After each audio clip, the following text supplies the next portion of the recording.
You are being robbed, and you don't even know what's taking your money. In 2020, a McDonald's cheeseburger cost $1. Today, $3.29. In some cities, $4. A used car, used, now costs more than a new car did 5 years ago. Rent in the average American city has gone up 30% in 3 years. Eggs doubled. Insurance tripled. Your Netflix is up. Your Spotify is up. Your gym is up. Your rent is up. Your grocery bill is up. And the government tells you inflation is under control. So why does nothing feel affordable? Here's the thing. This isn't just inflation. You've been told a story, a very clean, very convenient story about supply chains and pandemic demand and interest rates. And some of that is true. But it's not the whole truth, because the real reason everything feels more expensive, the actual mechanism stealing your purchasing power, has almost nothing to do with the story you've been sold. And by the end of this video, you'll never look at a price tag the same way again. Let's start with a simple question. Why does it feel like your salary went up, but your life went down?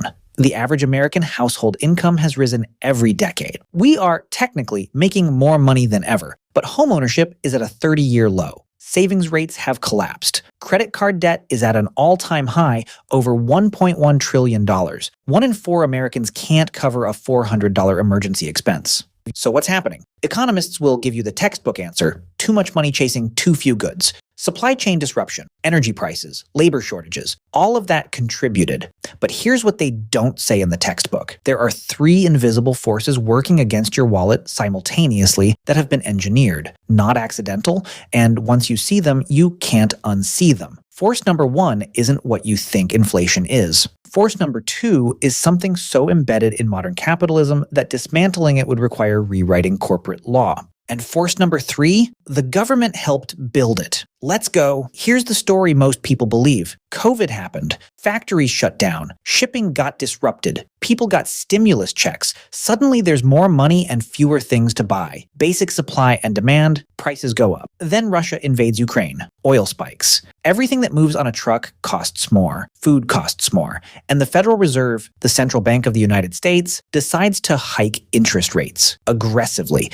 The idea: make borrowing expensive, slow spending, cool prices down, and it worked, sort of. Headline CPI, Consumer Price Index, the government's inflation number, peaked at 9.1% in June 2022. By 2024, they were celebrating it falling back to around 3%. TV anchors called it a soft landing, a policy triumph, crisis averted. So then why does your grocery bill still feel like a punishment? Because here's the thing nobody explains about CPI coming down. The rate slowing doesn't mean prices go back. It just means they're rising slower. Those prices you paid in 2022, they didn't reverse. They compounded. That's the public story. Clean, logical, reassuring. But there are layers underneath that story, and each one is more disturbing than the last. Force number 1, greedflation. And no, that's not a conspiracy theory. Here's a number that should make you angry. During the height of the inflation crisis, 2021 to 2023, corporate profit margins hit record highs. Not just good margins, record. The Economic Policy Institute found that in 2021, corporate profits drove 53.9% of price increases in the non-financial corporate sector. 54%. In a normal economic expansion, that number is closer to 11. What does that mean in plain English? It means companies used inflation as cover. When supply chains broke and everyone expected prices to rise, corporations didn't just pass on their costs. They added a markup, and then another markup, and then they called it inflation. Executives on earnings calls literally bragged about this. Pepsi's CFO told investors they had pricing power and intended to use it. Procter & Gamble's leadership said consumers were accepting price increases. The word they kept using was resilience. Resilience, as in, our customers haven't stopped buying yet. Keep raising prices. Force number 2. The duopoly problem nobody names. Pop quiz. How many companies control the majority of your grocery store shelves? You might guess 20, maybe 30. The answer is closer to 10. A B InBev makes most of the beer. Kraft Heinz, Unilever, Nestlé, General Mills, Mondelez, PepsiCo, Coca-Cola. A handful of conglomerates control most of what you eat, drink, and clean your house with. And in a genuinely competitive market, one company raising prices would just lose customers to rival. That's Econ 101. But when everyone in the category raises prices at the same time, there's nowhere to go. Economists call this tacit collusion. Nobody gets in a room and agrees to fix prices they don't have to. When you have 3 airlines serving a route or 2 companies making most of the baby formula in America, they don't need to coordinate. They just watch each other and match. The baby formula shortage of 2022 is one of the most disturbing examples of this. Two companies, Abbott and Mead Johnson, controlled roughly 80% of the US market. When Abbott's plant shut down due to contamination, the entire country ran out of baby formula. Not because there was a global shortage, because a duopoly had been allowed to build itself so dominant that a single factory failure was a national emergency. Force number 3, the money printer, and what they don't tell you about it. In March 2020, the US Federal Reserve began the largest monetary expansion in American history. By the end of 2021, the M2 money supply, essentially the amount of dollars in existence, had increased by over $6 trillion in 2 years. For context, it took the US economy over 200 years to create its first $6 trillion.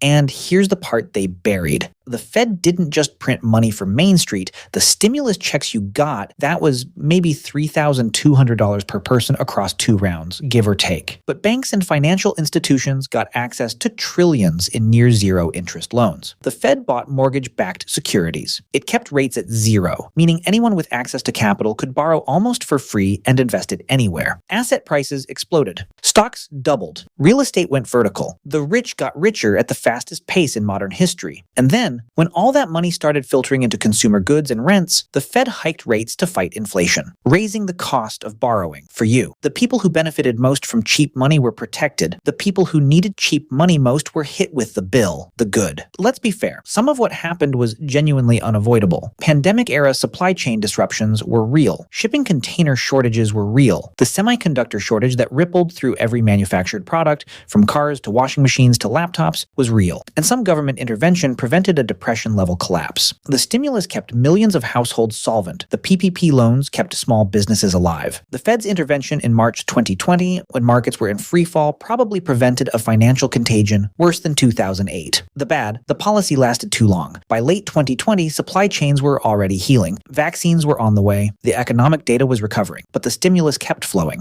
The money printing kept going. The Fed held rates near 0 well into 2022, even as inflation was already accelerating. And the reason for the delay? Political and institutional inertia. Raising rates is unpopular. Tightening policy makes headlines. Nobody in power wants to be the person who took away the punch bowl while the party was still going. The ugly. Here's the part that's almost too cynical to say out loud. While working Americans saw their wages lose purchasing power, the S&P 500 returned over 100% between 2020 and 2022. The top 10% of Americans own approximately 93% of all stocks. So when the Fed printed money and asset prices soared, 93% of those gains went to the top 10% of the population. The same people who own the corporations that were raising prices. The same people whose lobbyists write the antitrust rules or prevent them from being written. The same people who sit on the boards of the companies being investigated for greedflation. This wasn't just a policy mistake, this was a policy choice. And you paid for it. Here's where it gets structural. And structural problems are the hardest to fix because they look normal. There's a concept in economics called shrinkflation. You already know it, even if you didn't have a name for it. Your bag of chips, same price, fewer chips. Your bottle of Gatorade, same price, slightly smaller. Your roll of paper towels, thinner sheets, same brand, same marketing. Shrinkflation is genius from a corporate perspective because most people are more sensitive to price changes than size changes. If your bag of Doritos goes from $4.99 to $5.49, you notice. If the bag loses 3 chips and stays at $4.99, you probably don't. You literally got less for the same money. And they call it innovation in packaging. But here's the layer below shrinkflation that almost nobody talks about. Skimpflation. This is where companies don't change the size. They change the quality, use cheaper ingredients, cut customer service hours, hire fewer employees for the same number of stores, extend maintenance cycles on infrastructure. You've felt this.